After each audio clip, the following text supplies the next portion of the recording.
ఎన్టీఆర్ గారి 103వ జయంతిని పురస్కరించుకొని ఒక వినూత్నంగా ఎన్టీఆర్ గారి చిత్రాలు చేశారు. అంటే ఎన్టీఆర్ అనే పేర్లు రాసి ఎన్టీఆర్ పేరు రాసి ఆ పేరులోనే ఎన్టీఆర్ చిత్రాలు కేవలం 8 అంగుళాల పొడుగు 14 అంగుళాల వెడల్పు గల డ్రాయింగ్ షాట్ మీద ఈ చిత్రాలు 20 చిత్రాలు వేశారు. చిన్న చిత్రాలు. ఎన్టీఆర్ అంటేనే ఒక ప్రభంజనం, ఒక సంచలనం. అందుకే ఎన్టీఆర్ పేరు మీద పేరులో బొమ్మలేశారు.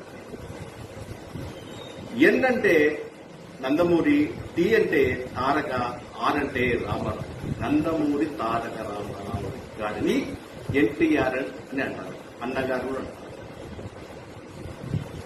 ఎన్టీఆర్ గారు ఈ చిత్రం 20 చిత్రాల్లో ఎన్నులో టీమ్ ఆర్లో బాల్యంలో ఎన్టీఆర్ ఉన్నప్పుడు, తర్వాత యవ్వనంలో అంటే సినీ పరిశ్రమలో ముందు ఎలా ఉన్నాడు, అలాగే జానపద చిత్రాలు చాలా తీశాడు. జానపద రాజుగా, అలాగే బ్రహ్మనాయుడు, పోతుడు వీరబ్రహ్మము, తర్వాత చాలా పాత్రలు నటించాడు.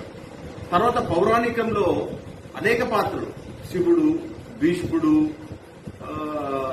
భీముడు, దుర్యోధనుడు, కృష్ణుడు, వెంకటేశ్వర స్వామి, కర్ణుడు, ఇలా ఎన్నో పాత్రలు. అంటే పౌరాణిక పాత్రల్లో ప్రపంచంలో ఏ నటులు చేయని పాత్రలు ఎన్టీ రామారావు చేశాడు. అందుకే ఆయన్ను విశ్వవిఖ్యాత నటసార్వభౌముడు అంటాడు.